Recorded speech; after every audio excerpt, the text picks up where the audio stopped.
Hey folks, in this video I'm going to be doing an r/ProRevenge reading.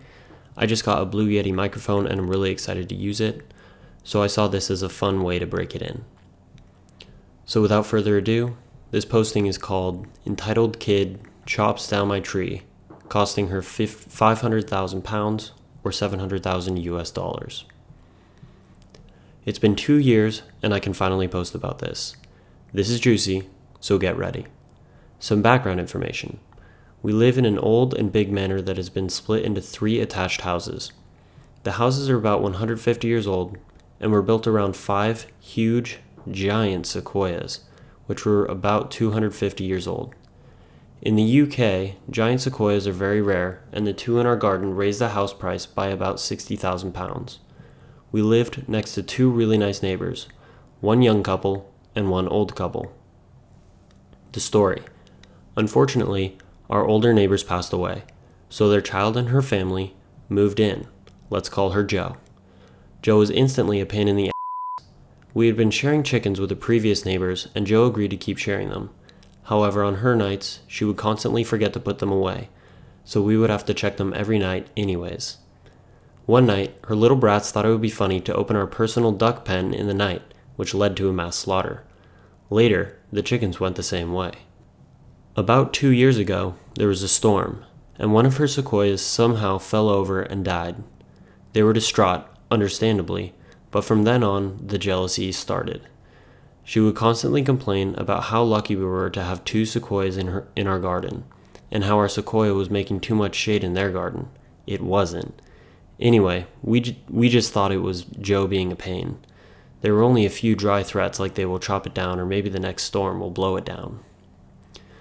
Until we came back from a holiday to France to find a huge 6-meter stump and nothing else. I mean, how the do you get rid of a 100-foot tree in like 2 weeks? 2 of our old British oak trees have been crushed as well. My mom and sisters were crying. My dad was red in the face, and we had no evidence Jo did it. She claimed that there had been a storm, and she had to get rid of it. We had a security camera at the front of the house, but you can get in the back if you go through a few fields. We then were given an 8,000 pound bill for the damages to her property, and to have the tree chopped up and removed. The wood alone would have been worth a small fortune. We had lost all hope, and 2 weeks had passed when my dad came running in from the garden. We had put up a wildlife camera a few months ago and had caught everything. We got a lawyer on the phone and started our revenge. We got a tree surgeon out who said it was an original specimen brought into the UK in 1860, along with the 2 that were in Elveston Castle Country Park. There were 218 around the UK, but only 60 now.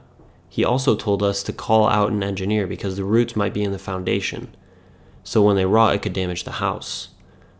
Turns out we would need to redo the foundations. Then we took Jo to court and sued them for damage to property, trespassing, and emotional damage. The tree would cost 250,000 pounds to have another sequoia that was 250 years old put in and looked after. It's basically impossible. Plus the damage to the foundation, which was about 200,000 pounds, and the 2 oaks, which were another 25,000. So with the emotional damages, it went to about 500,000 pounds or 700,000 US dollars. They had to move out. And now we have paid off the mortgage, done a lovely loft and kitchen conversion, and have basically done up the house and garden as well as plant a 60-year-old sequoia tree in the back garden. We also had our kitchen counter and table made from the old sequoia. We now have a new, lovely family living next to us who we share chickens, ducks, and pygmy goats with.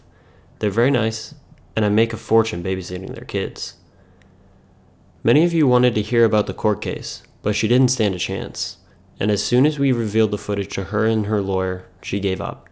The people who cut the tree down gave us the countertops for free as a sorry. They were truly sorry.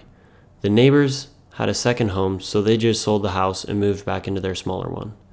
We feel bad for the old neighbors, but we do visit the graves because they were like family.